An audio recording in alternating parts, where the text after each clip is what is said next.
Alright, what is up, y'all? Welcome back to another reaction video. So let's watch WWE's new age of complex characters. Let's watch.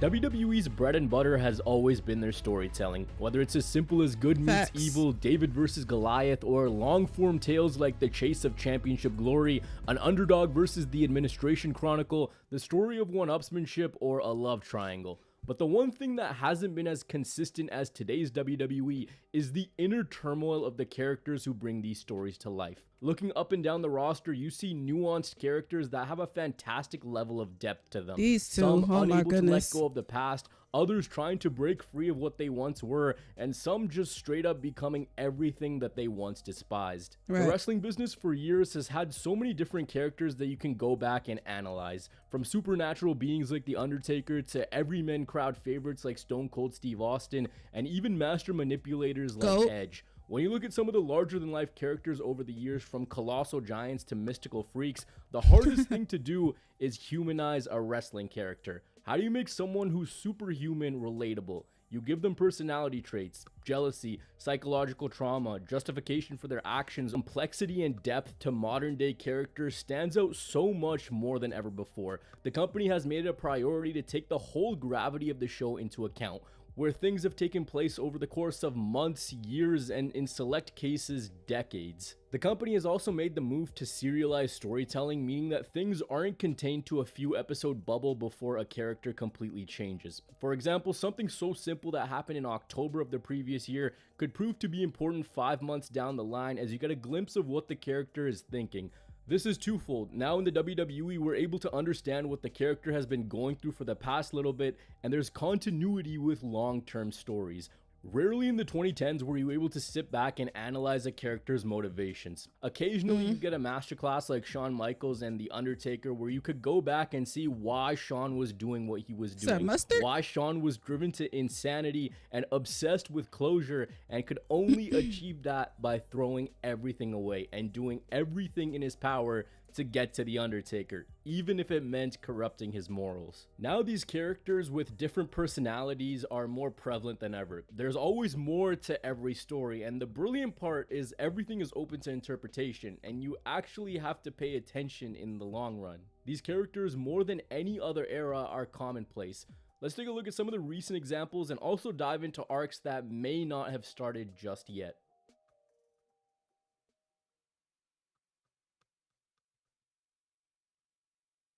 I'll never forgive you for what you did to us.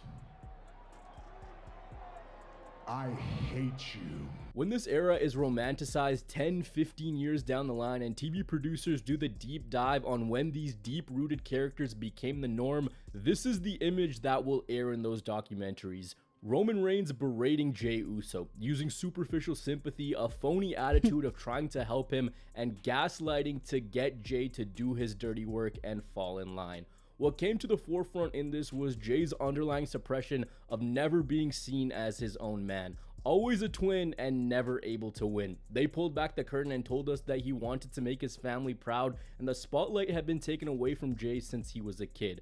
This is where you meet two of the company's deepest characters, but I want to focus on Roman. Why is Roman a bad guy in the first place? The deep roots extend to his inability to let things go. The character of Roman Reigns through his time never betrays anyone. He just treats everyone very poorly. When he trusts, he gets hurt all over again. But what was the turn and dominance a construct of? It's a construct of the betrayal of the Shield, and how that recurring chair shot continues to be his downfall every single time. The boogeyman that he just can't overcome. Seth hitting Roman with the chair, split. So I wonder if Roman has like nightmares of chairs. Like if he sees chairs in his nightmares flying at him, like that's hilarious. The group and sent Roman on his own path, which he wasn't ready for. That ended up bringing Roman the most mentally taxing time of his career, trying to be a good guy and getting humiliated wherever he went, to the point where he had to change his ways and ruled by absolute fear. The thought process being that his adopted brothers turned on him, but his actual family never would. So he slowly built his own version of the Shield, a shield in more ways than one, using that as his safety blanket, and then beating every legend to cement himself as the best version of himself.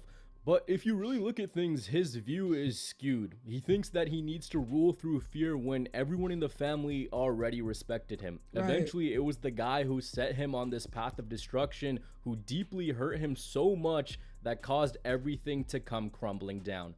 Roman's got creative control of his character, and if you wind the clock back to Royal Rumble 2022, he couldn't beat Seth. He could beat anyone. Seemingly everyone in his path he could beat with great ease, but this one person had his number. He was reminded of the group he held closest to him and got his closure by destroying Seth with the aforementioned steel chair. Let go of him, man. That's enough. That's enough. He won't allow me to let go. He won't allow me.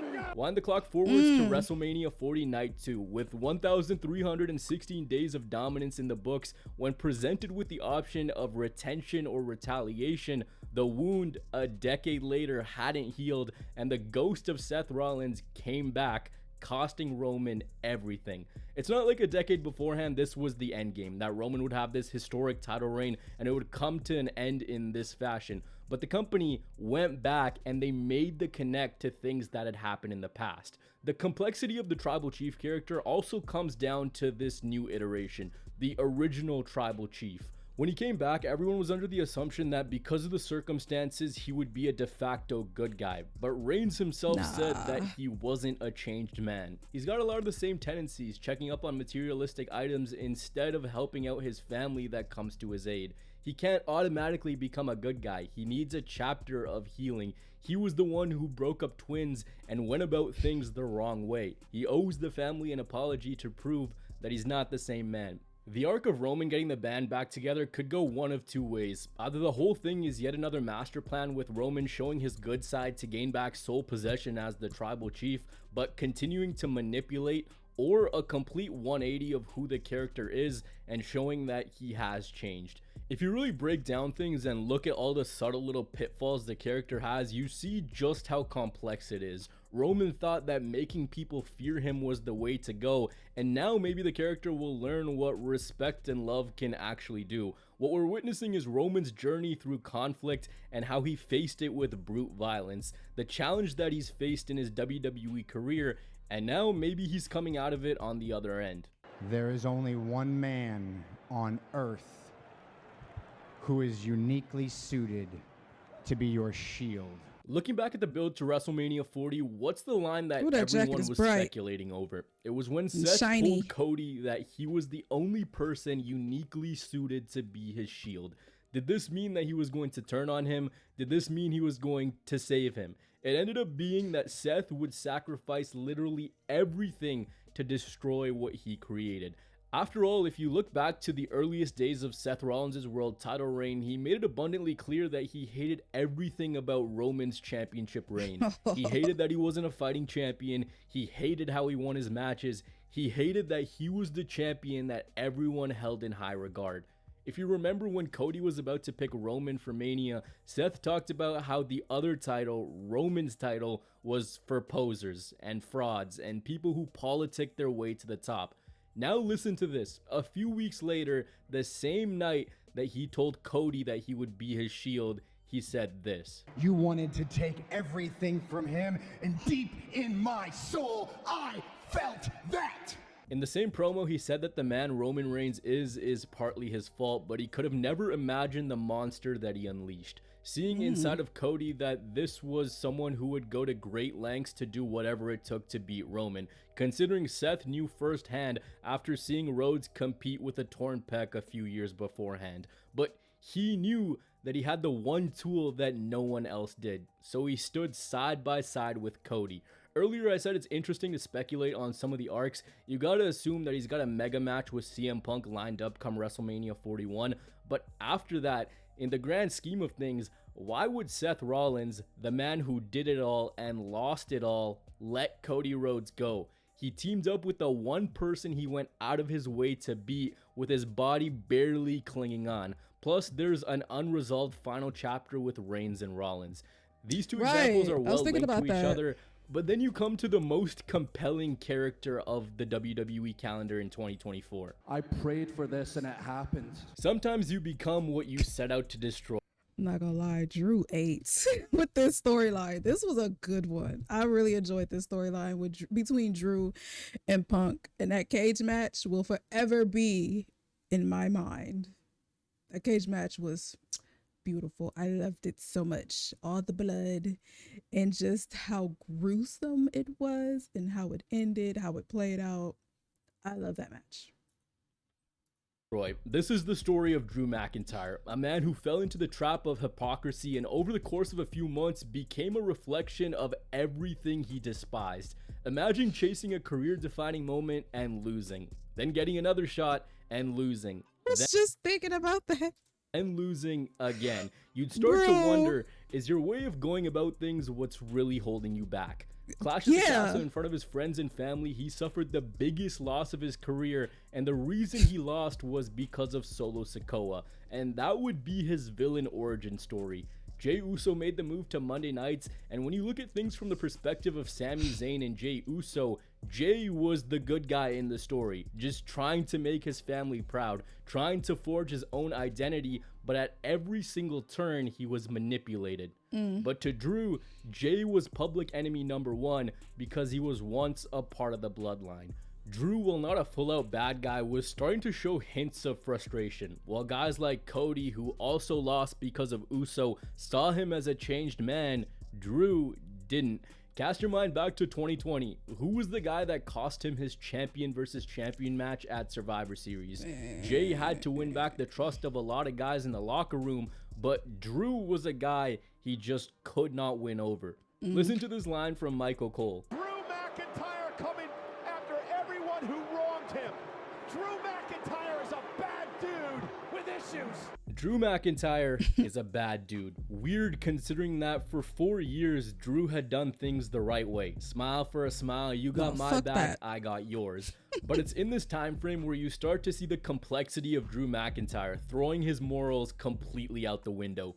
Drew over the next little bit would continue to tell us what he believes. Not only that the bloodline screwed him out of his moment, but how he believed his moment was always taken away from him. Right. That gave you an avenue into what Drew was truly thinking. You're someone who's had their biggest moment come in front of no one after you did everything in your power to make it back to the WWE.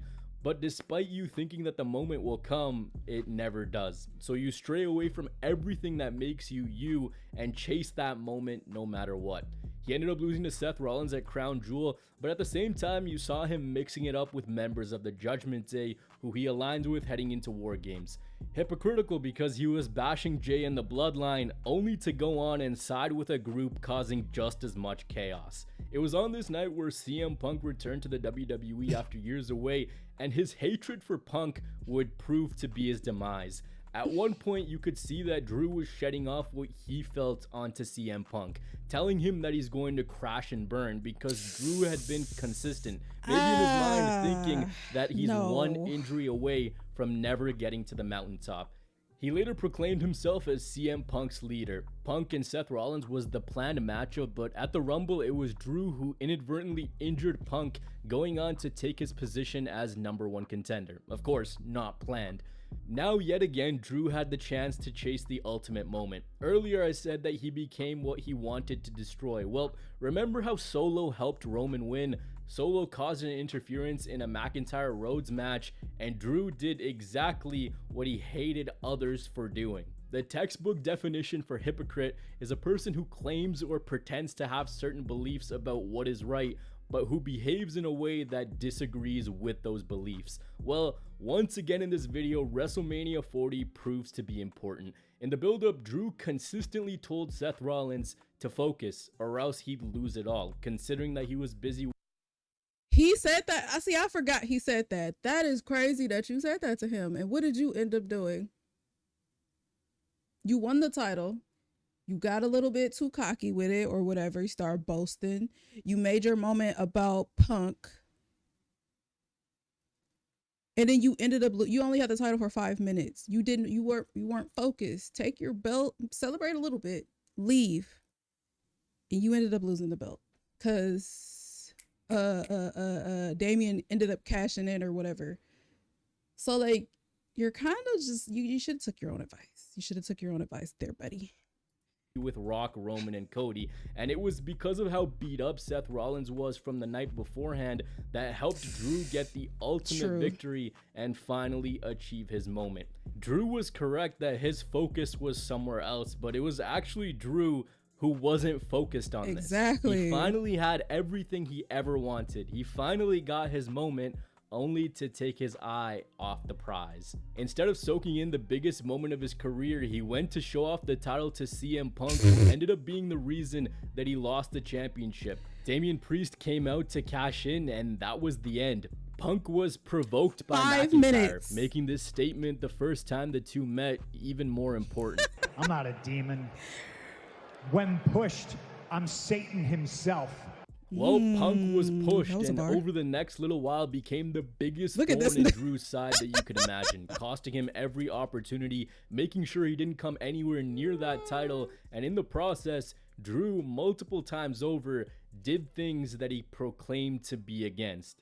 And this character wasn't just one of these people who was disrespecting the crowd all the time. During this transformation, he was actually high-fiving fans. He wasn't taking jabs at how awful they were all the time. His slow change in demeanor made sense. He had justification for what he was doing. And if you want to talk about guys who have justification for what they're doing, I should have been on top of the world, and instead what I got was people telling me, you don't deserve to be the champion. The only reason you won the title is because of Triple H. Wind the clock back to the October 13th, 2023 episode of SmackDown. Nick Aldis announces that Cody Rhodes was instrumental in bringing Jey Uso to Monday nights, and in exchange, a Raw superstar would come to SmackDown.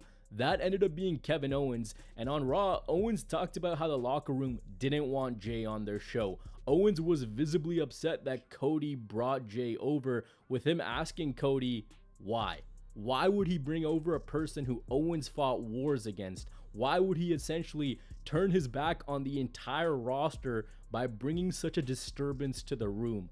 Cody said that he brought Jey over because he deserved a second chance. In this promo, Sammy, Kevin's longtime best friend, said that Owens takes longer to warm up to people. And you really saw the depth of Kevin Owens, who didn't forgive and didn't forget. Going on to tell Sammy that Jey was the reason he didn't walk out of Elimination Chamber as champion. Jey was also the reason that Cody didn't walk out of WrestleMania as champion, remembering what had previously happened over the course of years on WWE TV. This simple October...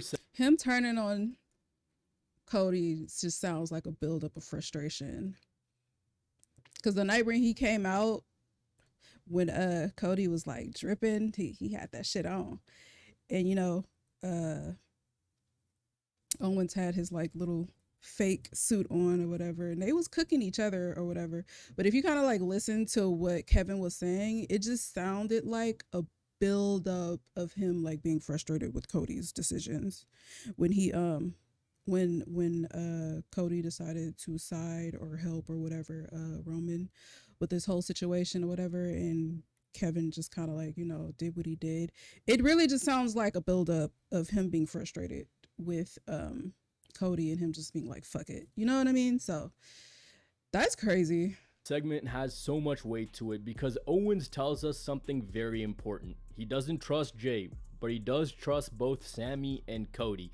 Keep in mind, the WWE title is something that's evaded Kevin Owens for so long, and what I believe is the central point of all of this and what makes this so interesting is Kevin Owens at one time was the most sadistic, cold, and calculated version of himself. Because if you remember, at one time, he was the prize fighter. I think when you look at this arc, it's actually quite genuine. It's about Owens trying to be a good person, trying to let go of the evil man that he once was and stick up for his friends. But a variety of factors, including his trust being broken by said friends, is what led him to quote-unquote turning heel. Heading into... And I find it a little relatable. I can kind of feel him on that. Just like when they were going back and forth with each other that night, I was kind of like, okay, I see where you coming from, Kevin. Like, I get it. Like, I don't let people in, and I trust you and I fuck with you, and this what you go and do? So it's like I kind of get the crash out a little bit. Bash in Berlin, you saw the slow callbacks to prize fighter Owens, looking at the WWE title just like he did to championships in 2015, thinking about pulling the trigger, but then thinking better of things, giving Cody Rhodes the benefit of the doubt, because I want you all to remember, post and pre-WrestleMania, Kevin was helping Cody fend off the bloodline. Exactly. Remember how earlier I said that Sammy said that Owens was slow to trust people? Yeah. In this, he built a friendship with Randy Orton, someone who in his heyday was just as much of a killer as Kevin Owens was. He let Orton in, he trusted him, and the two shared a bond. Spending all this time fighting that group, you can imagine how someone would feel to see the man that they gave the benefit of the doubt to teaming up with the enemy. The breaking point came at Bad Blood when Cody teamed with Roman Reigns. Yeah. And that was it. Kevin could not see that. This was the final straw before Owens attacked Cody with the show already being off air. This adds to the gravity of it. The first place Owens found Cody, he let it all out. In his eyes, Cody betrayed him after his body took so much punishment to fend off his mortal enemy. This rage also led to him breaking his friendship with Randy Orton, one of the few deep bonds that he shared in the company. When you look at the parallels between Owens and Orton, you really see why this dynamic worked. Two men who share qualities of ruthlessness but have suppressed that in order to become better versions of themselves. Now just imagine how Owens will feel when he sees A, the bloodline with Jey Uso back to its most volatile form on his show, and B, his best friend, the man that he was reluctant to go back to pre-WrestleMania 39, back with the group that he's been fighting off for years. Owens' character, much like Drew, is justified with his reasoning. But what about his buddy Randy Orton? Where does that go? I will always and forever have your back. You know this. Listen to this simple line from Triple H. I am not protecting Kevin Owens. I am trying to protect you. Who knows Randy Orton the best? It's Triple H, the guy who saw Orton kill every legend in his path, the guy who handpicked Orton to be a part of Evolution, the guy who literally saw one of the most destructive wrestlers of all time. Triple H, now having a different role, says he's protecting Orton from himself because he sees that, similar to Owens, he's become a good friend and a good person. How this relates to Triple H not letting Randy fight Kevin Owens is maybe he sees Owens as the guy that'll help Randy realize that it was Cody who broke up a bond. Maybe it's Kevin that'll make Orton blood hungry again. Randy and Cody have a history dating back to their time in Legacy, and over the course of Orton's career, he's always been on the pursuit of championship glory. Multiple factors could be in place to have Orton slowly turn on Cody. Remembering his desire to be champion again could be one. Maybe seeing that one of the few friends he had and held in high regard was taken away from him because of Cody. Also seeing that Cody shared a moment with the bloodline at Bad Blood. Orton, another man that's gone through wars with said team. You don't know what it feels like to have to fight for everything you have. Before wrapping up, I wanted to take a look at a more simple example of a character growing in the company. Damian Priest had one of the most simple yet effective stories in recent times, bringing someone from faction to top star and from bad guy to good guy with a simple premise. If you look back to Damian Priest's time in the Judgment Day, you see a man who is influenced by those around him, wanting to cheat, calling for help, and undermining opponents. After he won the World Heavyweight Championship, he slowly started to ask for Finn and Dom to stay away and let him handle business on his own, gaining confidence in his ability as champion, which was twofold. He started to grow into his own entity, but it made people within the group feel like he had different intentions and didn't care for them anymore. The Priest character was then humanized to a larger scale by using things that had actually happened in his life beforehand as the backstory heading into SummerSlam 2024. And sometimes it's very simple. If you quickly want to look at a different example, take Sami Zayn and Gunther into account. That took weeks to build because on the surface we could say that yeah, Gunther's not one of these deeply layered characters, but why'd he keep saying no to Sami's challenge for a world title match? Over and over, the guys beat down everyone. Why not give Sami a chance? Well, because at WrestleMania, Gunther started toying with his opponent, took Sami lightly, and that in turn led to the demise of his championship reign. So it's that underlying fear that he masqueraded as Sami not being worthy of having a world championship match. Of course, these are characters and examples that I've cherry picked, but there's a lot more of these throughout the roster, but you gotta pay attention to the subtle hints. Now, not every character has these deep-rooted good and bad guy stories, and I really like that. You need some of those classic wrestling characters. They really cannot die away. You can't have everyone be so deep-rooted, because then some won't understand it. If you take a look at things big picture, you see similar characters that have over-marinated and the trigger isn't pulled with them. Take Chad Gable post WrestleMania 40, for example. There are some stories that go on for way too long. Yeah, they need to do something with Chad for real. As too slow of a slow burn, which I'm sure a lot of you guys have also felt. In any case, loyalty, jealousy, betrayal.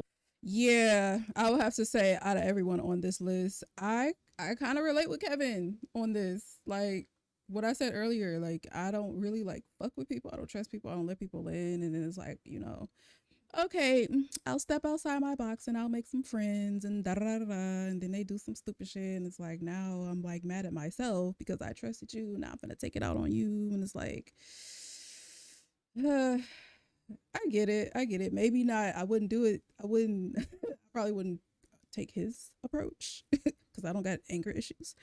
But I understand it. And in a little bit of Drew McIntyre, I can kind of relate on some like stupid shit. Like, you know, you kind of take your eye off the ball, whatever. You got to focus.